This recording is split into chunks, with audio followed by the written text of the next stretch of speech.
going to play a little yes-no with you, and I want to get your thoughts on these. So the team that has looked like they learned their lesson are the Cincinnati Bengals. We all know that the biggest problem with the Bengals last year, the one they kept pointing out for the Super Bowl, for the AFC Championship, for every matchup they were in the playoffs, was their offensive line.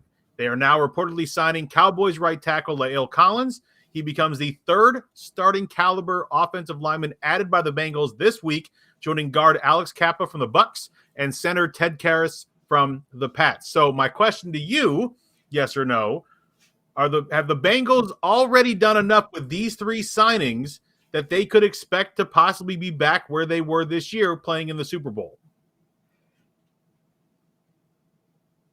Yes. I mean, that's why you signed them, right? You were just in the Super Bowl. It didn't work out, in large part because of your offensive line that almost prevented you from getting to the Super Bowl. And you know that I think the offensive line is the most important unit in really sports, but football especially.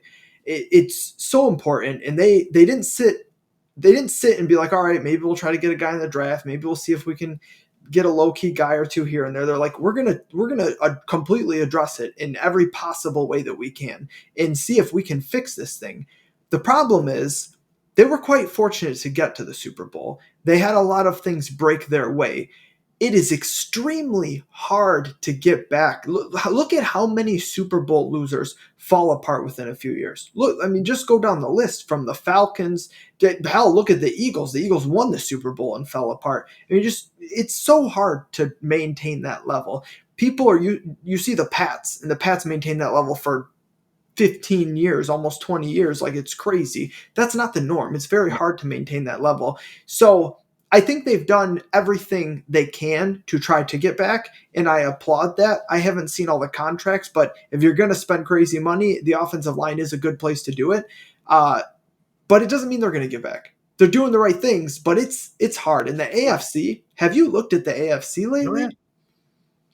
No, it's not. It's definitely not going to be easy. And then, the teams that they upset along the way to get there are, by most people's minds, the better teams, and that's why it was considered an upset. But I got to give to the Bengals trying very hard not to be the 84 Dolphins, who, with second-year quarterback Dan Marino, who sets the world on fire offensively, gets to the Super Bowl, loses the Super Bowl, and doesn't really sniff it again for the rest of Marino's career. So the Bengals are trying very hard to not emulate that with Joe Burrow.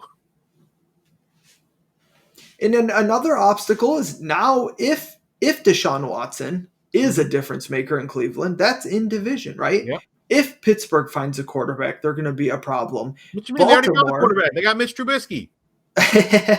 Baltimore, they're not dead. They're still there. You know that I'm not as high on Lamar Jackson as a lot of people, but he still poses some problems. It's not going to be a cakewalk for them. So getting through the division to get hopefully decent playoff seeding, and then once you get into the playoffs, you still got to go through the gauntlet. You got to go through the three AFC West teams that are probably going to be in the playoffs. It's not going to be easy.